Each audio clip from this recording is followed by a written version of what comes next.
월상 예배에 대해서 성경은 무엇을 말씀하시고자 하는지 알아보겠습니다. 에스겔 46장 3절의 말씀 같이 한번 읽어보겠습니다. 시작. 이 땅 백성도 안식일과 초하루에 이 문 입구에서 나 여호와 앞에 예배할 것이며, 예수와께서 이 땅에 다시 오실 때 예루살렘 성전에서는 무엇이 넘쳐 나오게 되어집니까? 생수의 강이 넘쳐 나오게 될 것이라고 에스겔 47장에 예언되어져 있습니다. 그 생수의 강이 왜 예루살렘 성전에서 보좌로부터 물이 흘러나오게 되어질까요? 생명이 닿는 모든 죽어있는 생명체가 이 생수의 강, 생명의 강을 통하여 회복되어지고 살아나게 되어지며 광야가 푸른 초장으로 변화되어집니다. 왜 푸른 초장으로 변화되어진다라고 성경은 말씀하고 있냐면, 이는 천년왕국 시기에 예루살렘 성전이 무엇으로 회복되어지는 것을 뜻할까요? 에덴 동산의 모습으로 회복되어지는 것을 뜻한다. 지금의 예루살렘의 성전을 보게 되어지면은 황무지입니다. 푸른 초장이 될 수가 없습니다. 그러나 왕이신 예수와께서 당신의 보좌 가운데 거하시는 순간마다 생명수가 흘러나가게 되어질 것입니다. 생명의 강은요, 어디에서 흘러나오게 되어집니까? 예루살렘 성전이에요. 예루살렘 성전에서부터 영혼들을 살리는, 생명을 살리는 생명수가 흘러나오게 되어진다. 우리는 천년 동안요, 다른 물을 먹지 아니하고 어떠한 물을 먹을까요? 예루살렘 성전에서 흘러나오는 생명수를 먹고 천년 동안 살게 되어질 것입니다. 믿으십니까? 그리고 생명수가 닿는 모든 곳이 살아나게 되어지며 마치 에덴 동산과 같이 회복되어질 것입니다. 그러한 일이 예수와께서 재림하실 때 일어나게 되어진다라는 것이죠. 그리고 예루살렘 성전에서 매 안식일과 월삭들의 왕들과 백성들이 성전 동편문으로 나와서, 이 동편문의 이름은 지금의 어떠한 문입니까? 황금문, 골든게이트, 가장 빛나고 영광스러운 문, 예수와께서 이 땅 가운데 오시는 그날 특징이 무엇입니까? 세상은 칠흑같이 어두울 것입니다.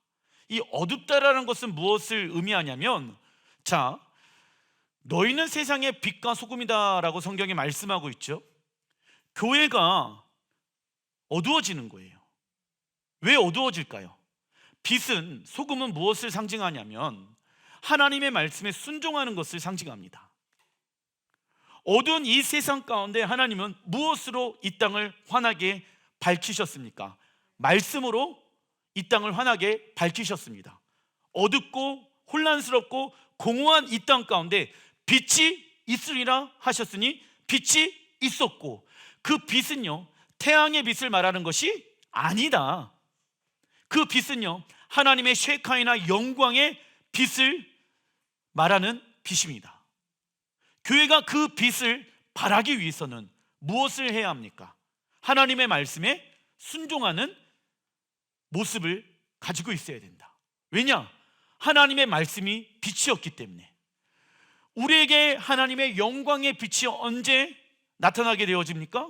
우리가 주의 말씀에 순종하게 되어졌을 때 우리의 삶 가운데 어둠은 떠나가게끔 되어져 있습니다. 여러분들 생각해 보십시오. 하나님의 말씀에 순종하는 자들 가운데 어둠이 있겠습니까? 빛이 있겠습니까? 당연히 빛이 있겠죠.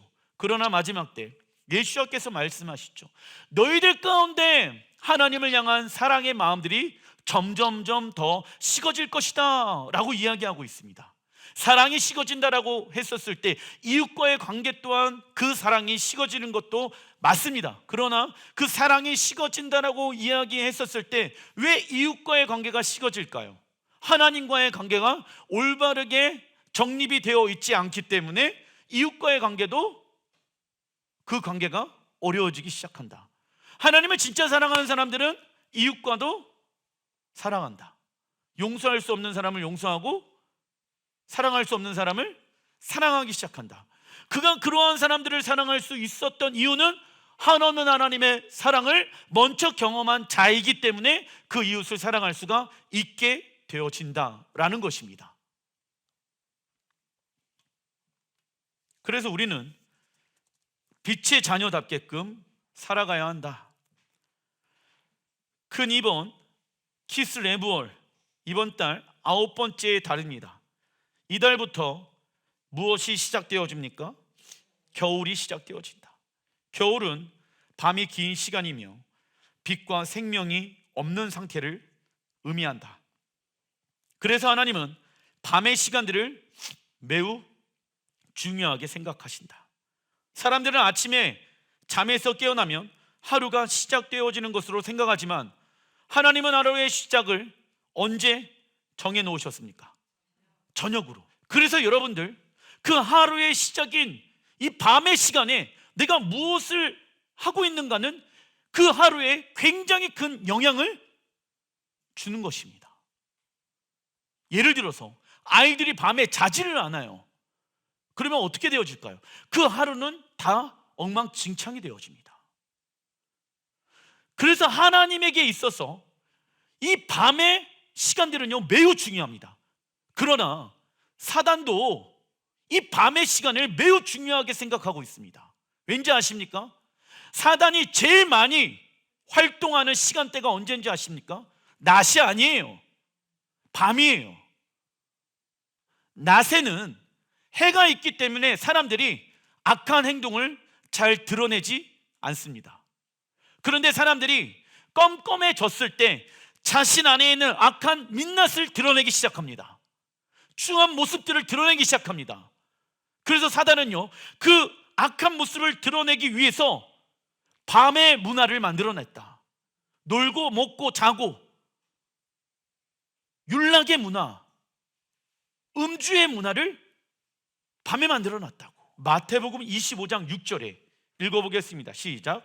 밤중에 소리가 나되 보라 신랑이로다 맞으러 나오라.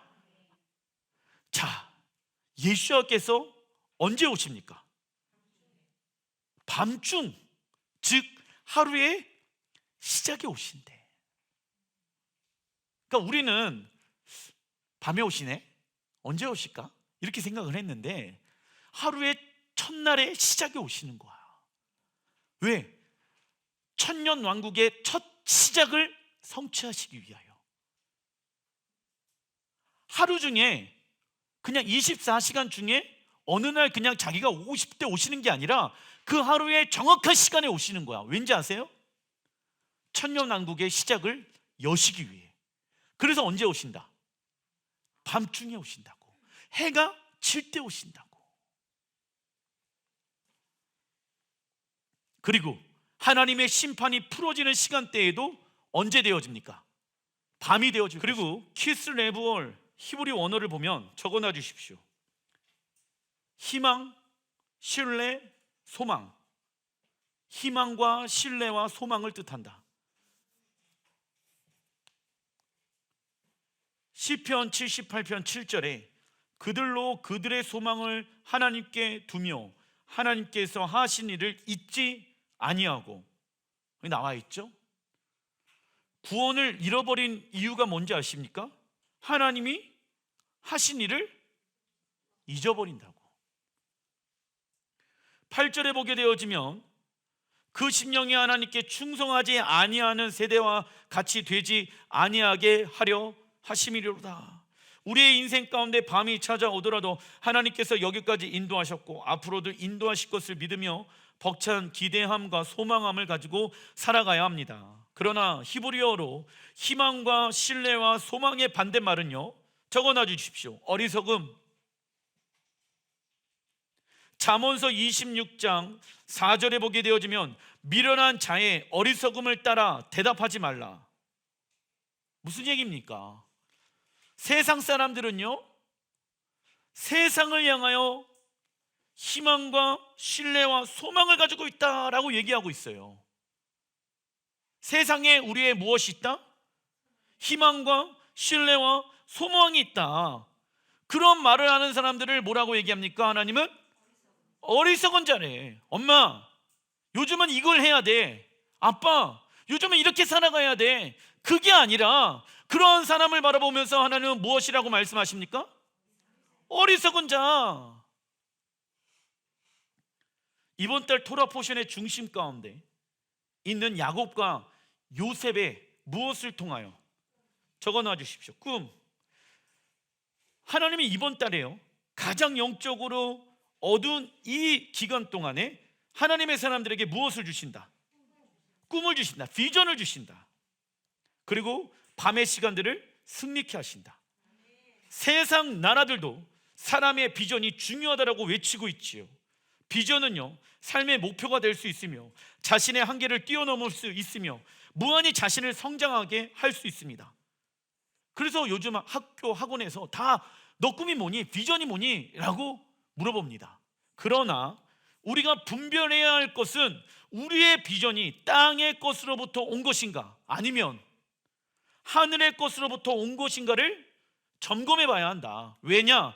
마태복음 6장 19절에 시작. 너희를 위하여 보물을 땅에 쌓아두지 말라. 거기는 좀과 동록이 해하며 도둑이 구멍을 뚫고 도둑질 하느니라. 오직 너희를 위하여 보물을 하늘에 쌓아두라. 거기는 좀이나 동록이 해하지 못하며 도둑이 구멍을 뚫지도 못하고 도둑질도 못하느니라. 내 보물이 있는 그곳에는 내 마음도 있느니라. 아멘. 말씀하고 있는 거예요. 세상의 비전은요, 사단이 도둑질합니다. 그죠? 그리고 또 좀과 동록이 해하여 구멍을 뚫게 되어진다. 우리의 비전을 땅의 관점으로 바라보면 우리는 땅의 것에 우리의 가치와 마음을 두게 되어진다. 그러나 우리의 비전을 하나님 나라의 관점으로 바라보게 되어지면 그 비전은 시간이 지나면 지날수록 더 뚜렷해질 것이며, 자, 그 하나 대표적인 예가 무엇인지 아십니까? 예루살렘에 대한 시선이 더욱더 뚜렷해지는 거야. 예전에는 잘 보이지 않았어요. 그러나 시간이 지나면 지날수록 하늘로부터 오게 되어지는 비전은 시간이 지나면 지날수록 더 뚜렷하게 보이게 되어진다고. 믿으십니까? 어려울 때일수록 더 뚜렷하게 보이게 되어진다. 그리고 내가 가야 할 곳이 저기다 라고 그 길을, 좁은 문 좁은 길을 통과해서 나가게 되어진다. 지금 하나님의 말씀에, 그리고 순종해야 할 일들과 지금 내가 하지 말아야 할 것들을 분별하는 능력을 얻게 되어집니다. 그 과정들 안에서 세상의 부와 명예와 성공은 얻지 못할 수 있겠지만 하나님께서 주시는 즐거움과 기쁨과 만족이 그 안에 있게 되어질 것입니다. 그리고 하나님께서 우리에게 주신 비전을 가지고 나아갈 때 우리가 실수할 수도 있고 일시적으로 그 길에서 벗어날 수도 있습니다. 여러분들, 그때마다 무엇을 외쳐야 됩니까? 하나님은 나를 사랑하십니다. 예수와의 피로 나의 잘못된 죄가 다 씻겨졌습니다. 이거 선포해야 되는 거예요. 그리고 나서 선포만 하는 것이 아니라 하나님의 말씀으로 돌이키는 회개의 삶이 우리의 삶 가운데 나타나야 된다. 예전에는 선포만 했어요. 그러나 그 선포만 하게 되어졌을 때 삶이 바뀌지 아니하고 계속 우리는 넓으면 넓은 길로 나가게 되어져 있다고. 그러나 하나님이 원하시는 그 좁으면 좁은 길로 우리는 돌이켜야 하는 것이죠. 그러나 하나님을 진정으로 찾고 갈망한다라고 하면 하나님은 우리가 다시 그 길로 돌아올 수 있도록 은혜를 베푸시며 돕는 자들을 붙여주시며 주의 길로 인도해 주실 것입니다. 그렇다면 하나님은 키스레브월에 야곱과 요셉에게 어떠한 꿈을 주셨는지 알아보겠습니다. 창세기 28장 10절, 야곱이 하란으로 향하여 가더니 15절 시작. 내가 너와 함께 있어 내가 어디로 가든지 너를 지키며 너를 이끌어 이 땅으로 돌아오게 할지라. 내가 내게 허락한 것을 다 이루기까지 너를 떠나지 아니하리라 하신지라. 아멘. 야곱은 약속의 땅에서 하란으로 쫓겨나게 되어진다. 겨울의 상태이지요. 그러나 하나님은요, 이때 야곱이 아내 레아와 라헬을 얻을 것이며 12명의 아들로 구성되어진 이스라엘 나라를 세울 계획을 하셨다.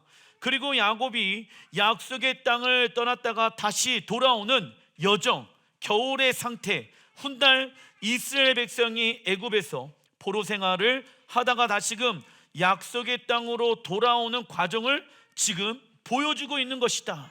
그런데 하나님이 우리에게 왜 영적인 겨울의 상태를 허락하시는지 아십니까? 왜 그럴까요? 우리의 꿈과 비전을 내려놓으라고. 심령이 가난한 자는 복이 있나니 천국이 그들의 것이며. 야곱과 요셉에게 하나님 나라의 비전과 꿈을 주십니다. 그리고 훗날 이스라엘 백성들이 애굽에서 돌아오게 되어지는 그 환상과 계시를 보여주시며, 그리고 지금 유대 민족들이 이스라엘로 돌아오게 되어지는 환상과 비전을 누구 때에 주시게 되어집니까? 물론 아브라함 때에도 그 하나님의 비전과 꿈을 받았다. 그러나 더 구체적으로 야곱과 요셉의 꿈을 통하여서 하나님은 하나님 나라의 비전과 꿈을 가장 영적으로 추운 겨울의 상태 가운데 있었던 그들에게 말씀하셨다라는 거예요. 무슨 얘기를 하고 싶냐면, 영적으로 어두우면 어두울수록, 영적으로 추우면 추울수록 하나님이 여기까지 인도하신 것을 기억하며 잊지 말며, 그런데 영적으로 추워봐요. 하나님 추워요. 하나님 배고파요. 뭐가 많이 나옵니까? 불평불만을 하게 되어지며, 그리고 비전과 꿈이 필요해요, 안 필요해요? 그딴 게 뭐가 필요해? 지금 내가 먹고 사는 문제도 힘들어 죽겠는데 라고 하나님을 원망하게 되어진다는 거예요. 그러나 그때 하나님이 영적인 겨울의 시간들을 허락하신 이유는 우리의 심령을 무엇하게 하기 위함입니까? 가난하게 하기 위함인 거예요. 왜? 심령이 가난해야지 천국에 대한 하나님의 비전과 꿈에 기름 부으심이 있게 되어진다라는 것입니다. 이러한 예언의 내용은요, 이스라엘 역사 가운데 계속 반복되어지고 있으며, 지금도 전 세계 가운데 흩어져 있는 유대인들은 어디로 돌아오고 있습니까? 약속의 땅으로 돌아오고 있다. 그게 창세기 28장과 35장에 하나님께서 야곱과 요셉에게 알려주신 꿈과 비전 가운데 있다라는 것입니다.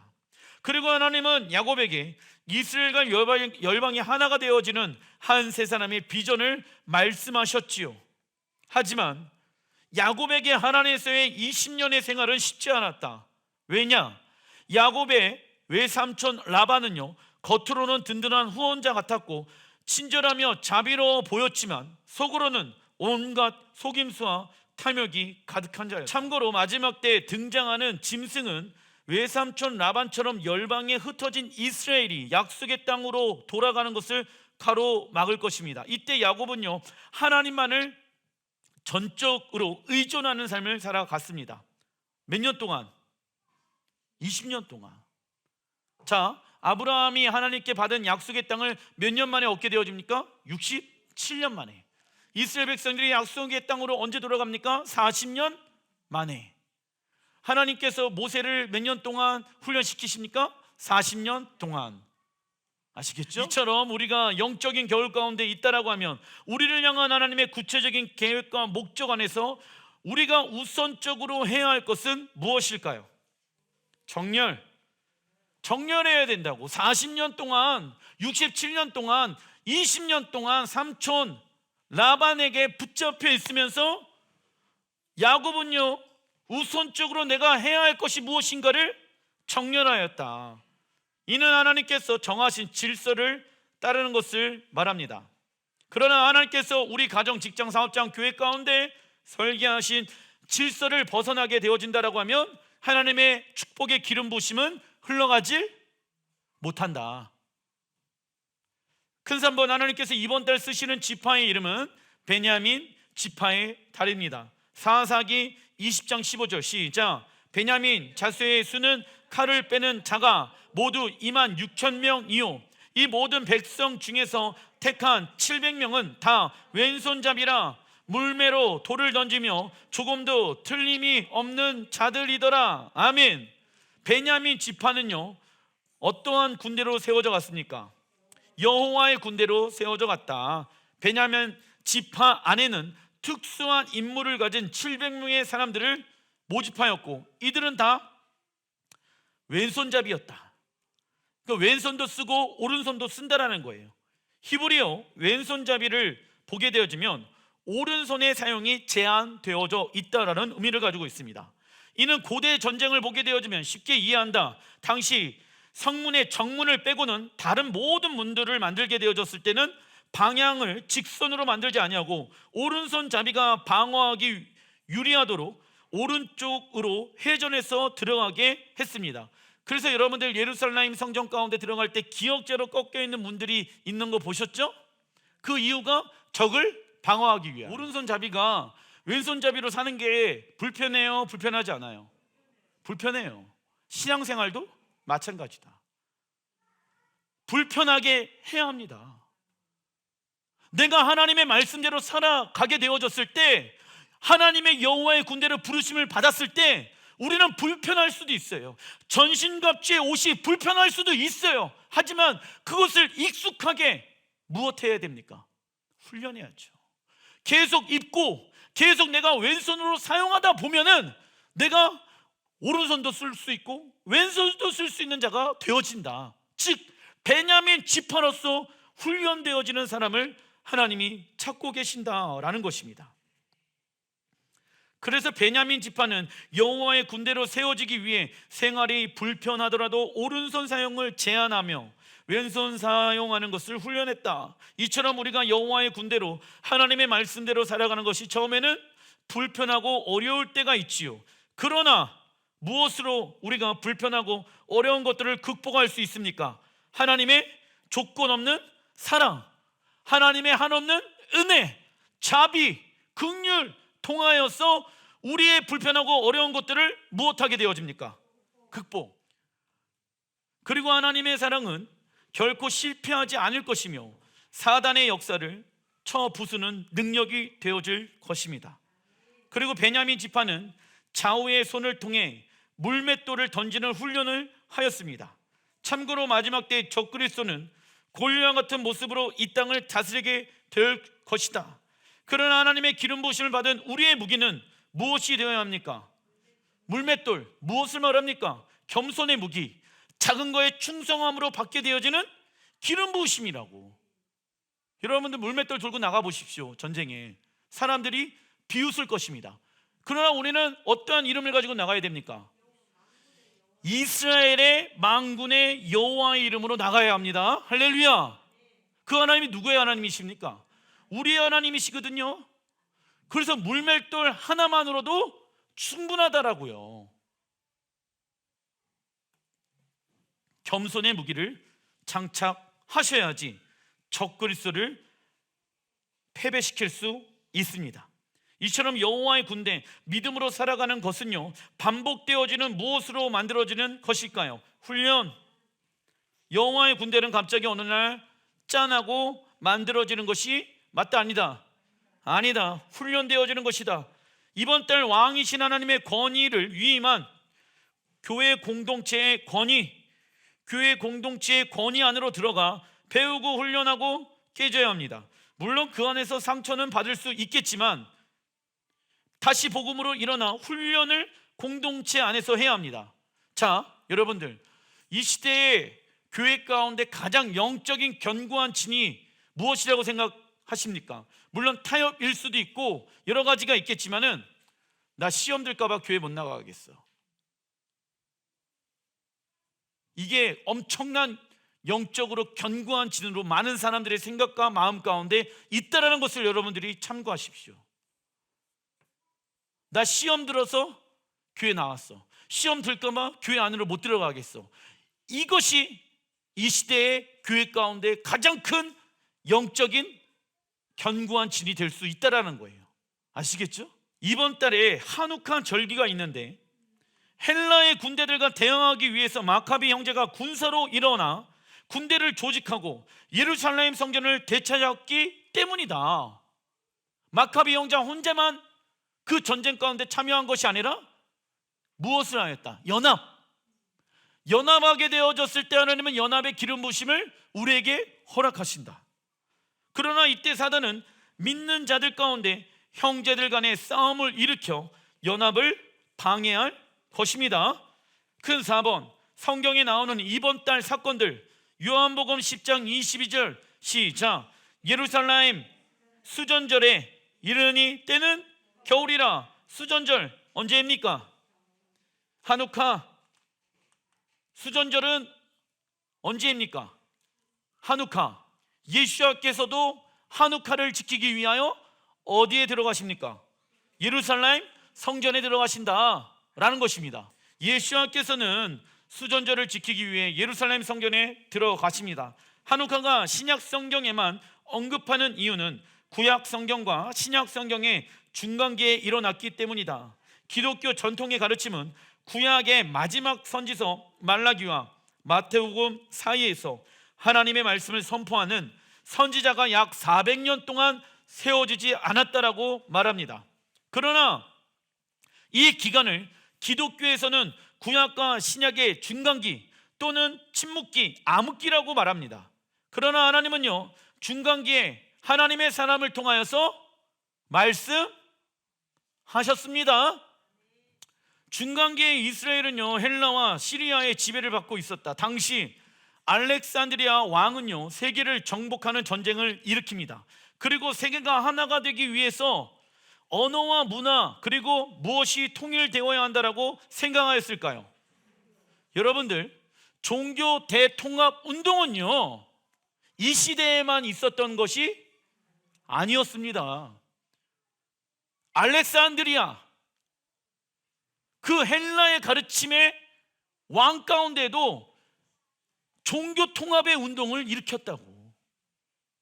놀랍죠? 그리고 헬라 철학과 그리스의 철학, 헬라의 가르침은 무엇입니까? 사람이 모든 것의 중심이 된다는 가르침. 헬라의 가르침은 무엇을 말합니까? 사람이 모든 것의 중심이 된다는 가르침. 즉 알렉산드리아 왕의 비전은요, 전 세계를 헬라의 사상을 가지고 지배하는 것이었습니다. 그리고 로마의 또 다른 왕 아우구스투스 왕은요, 모든 길은 로마를 통하게끔 만들었는데 그 이유는 인생의 목적과 비전을 어디에서 찾길 원하였습니까? 로마, 헬라의 가르침에서 찾기를 원하였다라는 거예요. 이로 인해 어떠한 사상이 일어나게 되어집니까? 인본주의 사상, 인본주의의 사상이 일어나게 됩니다. 그러나 성경은 헬라의 자식들을 버리라고 스가랴 9장 13절에 말씀하고 있습니다. 교회 안에도 인본주의의 생각과 사상이 가득할 수도 있습니다. 그리스도인들 중에 세상 교육도 잘 받았고 옷도 잘 차려입고 존경받을 만하고 사회 각 계층을 고루 대표하고 있으며 스스로 하나님께 쓰임받고 있다라고 생각하는 사람들도 있습니다. 그런데 사단은 이미 그들의 어디 위에? 머리 위에서 조종하고 있으며 세상이 원하는 방법대로 돈을 벌고 살아가고 있다라는 거예요. 그런데 그들은 입술 가운데 뭐라고 얘기합니까? 나는 지금 하나님 앞에 쓰임받고 있다. 놀랍게도 이들에게는 아직 무엇이 있습니까? 칼과 방패들을 가지고 있다고, 전신갑주를 가지고 있다고. 그런데 사용하지 않아서 녹슬어 있다라는 거예요. 그들의 머리 꼭대기에 누가 조종하고 있습니까? 사단이.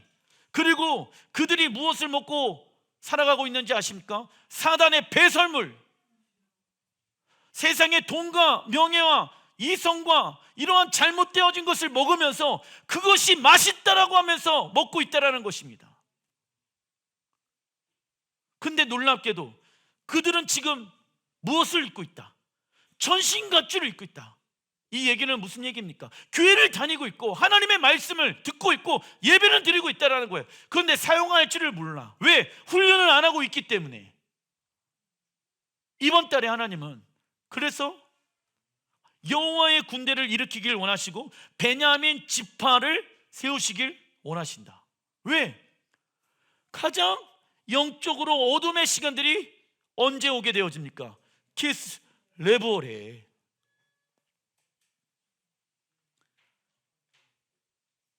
헬라 제국을 대항하기 위해 유대인 하스몬 가문에 속한 마타디아의 5 아들 중에 유다를 통하여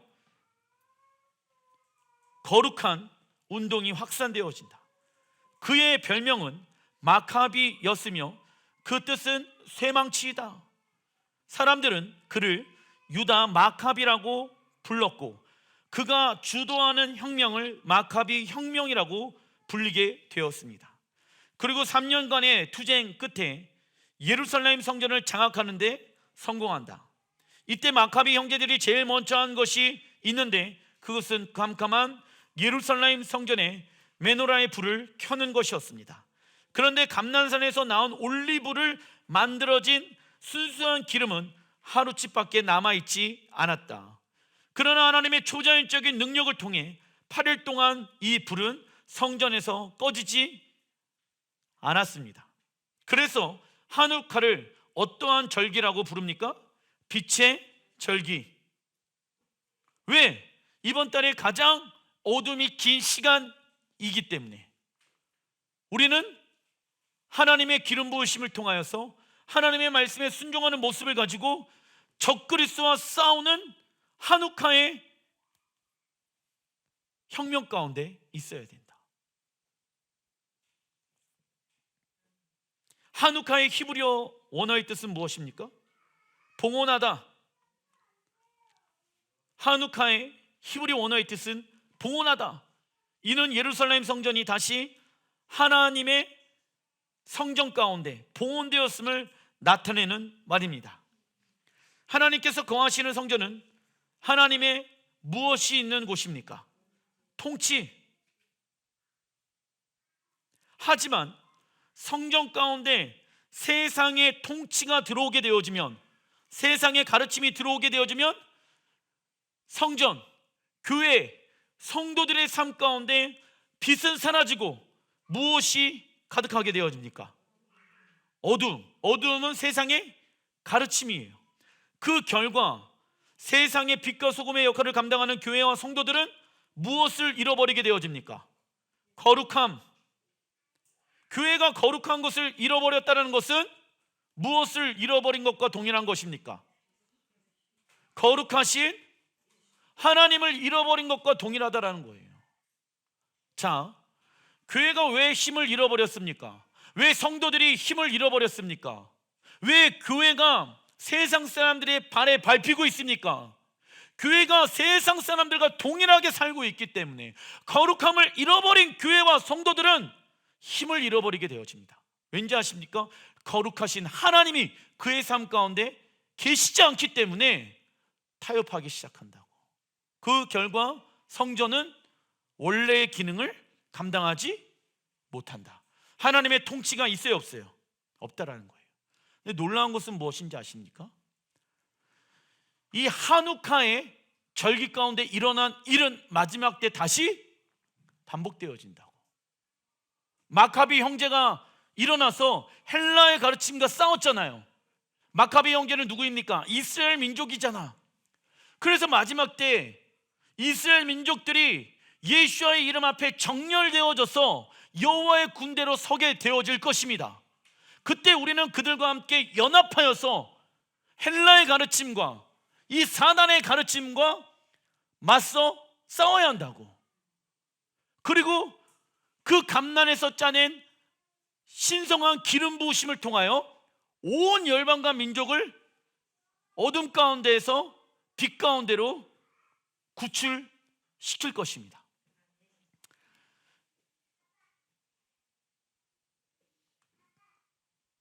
즉 빛과 어둠은 하나가 될 수 없는 진리인 것처럼 하나님은 예수와의 십자가를 통해 구원이 시작된 우리에게 무엇 하라고 말씀하십니까?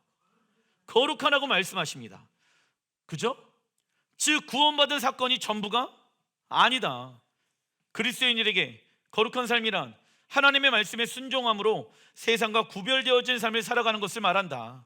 하나님의 말씀으로 변화가 없는 거듭남은 있다 없다? 없다라고 요한일서 3장 18절에 말씀하고 있습니다. 참고로 여호와의 용사였던 삼손의 이름의 뜻은요 무엇입니까? 빛과 태양이다. 그리고 삼손을 유혹했던 여인의 이름은 드릴라이며 그 뜻은 밤의 여인. 그런데 빛과 어둠이 하나가 되어지잖아. 그 결과 빛이 이겨요? 어둠이 이겨요? 당연히 어둠이 이기지. 왜? 빛과 어둠은 하나가 될 수 없는 것이 진리이거든. 이사야 60장 1절, 마지막 때 일어나는 일이에요. 일어나라 빛을 발하라. 예루살렘 성전이 어둠 가운데 있대. 근데 마지막 때 다시 빛을 발하는 때가 온다 안 온다? 그러니까 이 하누카의 절기가 다시 한번 일어난다. 성전에 빛을 밝히는 사람들이 일어나게 되어질 것입니다.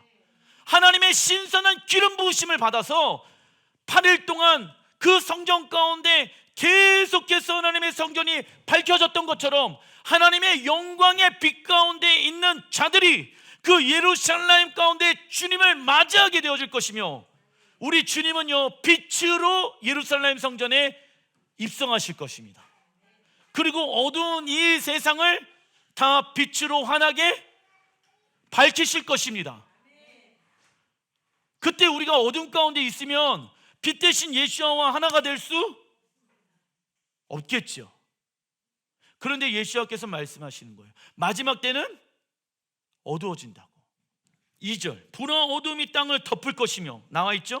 어둠이 땅을 덮는데 무슨 얘기입니까? 하나님의 말씀과 반대로 살아가는 자들이 많이 일어난다는 거예요.